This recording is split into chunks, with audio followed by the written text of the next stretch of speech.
Na pôde Novomestského miestneho úradu privítali zástupcov poľskej školy v Bochni. Cieľom stretnutia bola dohoda o spolupráci v oblasti kultúry, športu, výmeny skúseností a poznatkov v oblasti výučby medzi touto poľskou školou a Novomestskou základnou školou na Kalinčiakovej ulici.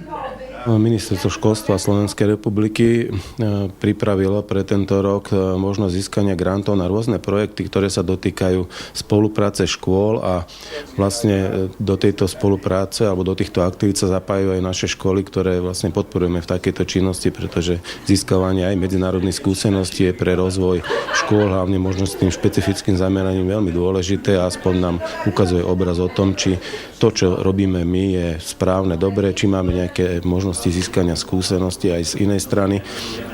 A preto takýto program bol zahájený aj v rámci základnej školy na Kalinčiakovej ulici v Bratislave, ktorá sa prihlásila do tohto projektu a prvým z týchto partnerom je táto poľská základná škola. Obe školy majú spoločného menovateľa, ktorým je športové zameranie.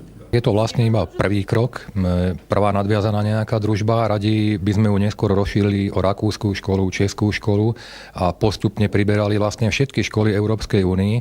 Sú to vždy dvojstranné dohody medzi školami. A pre nás tento projekt je zaujímavý tým, že chceme využívať určité učebné programy práve z Poľska, z tejto školy. Keďže oni majú takisto ako my špecializované triedy na šport, konkrétne na plávanie, a my výuku plávania robíme vo vlastných silách, tak chceme prebrať ich niektoré programy, práve tieto plavecké napríklad. Takisto budú spolupracovať angličtinári a vlastne ďalší. Čiže je to výmena skúseností, výmena učiteľov, ktorí môžu chodiť na stáže, výuka jazykov, môže angličtinár prísť k nám, vyučovať zase naopak, môžu programy si učitelia vymieňať na výtvarnú. Toto je vlastne náš cieľ, ktorý chceme. Z poľskej strany je to cieľ ešte tzv. Škôl v prírode a multikultúrnej výchovy vlastne žiakov. Takže prichádzajú do tej ktorej krajiny, učia sa o tej ktorej krajine. Tak ako u nás sú školy v prírode. Tak oni to praktikujú zase takýmto spôsobom. Výjdu do tej krajiny, o ktorej sa učia alebo chcú sa učiť. Čo je zaujímavé, pritom sa nadväzujú družby medzi deťmi. Práve toto je vlastne ich priorita. Będziemy między innymi vykonávali konkursy dla detí, prigotowywali konkursy. Budeme medzi iným pripravovať súťaže pre deti. Prvá súťaž v rámci projektu bude zo znalostí a druhá fotografická súťaž. Taká súťaž znalostí o Bratislave pre našich žiakov a súťaž vedomostná pre slovenských žiakov v znalostiach o Bochni. Čiže bude to taká výmena a bude to na báze internetovej výmeny. Potom naši učitelia prídu v rámci spolupráce k vám a vaši k nám. Pripravujeme tiež také športové podujatie pre vaše deti. To podujatie bude pre futbalistov v auguste. Budeme ho organizovať u nás v Poľsku v sierpniu i my tak go będziemy troszeczkę organizować i pomagać organizować u nas właśnie w Polsce w Bochni. Do podobných projektov sa zapájajú aj ostatné novomestské školy. Čo sa týka týchto výmenných stretnutí, robíme to skoro na všetkých školách. Samozrejme sú to rozdielne krajiny, do ktorých naše školy chodia, učitelia z našich škôl, ale aj deti.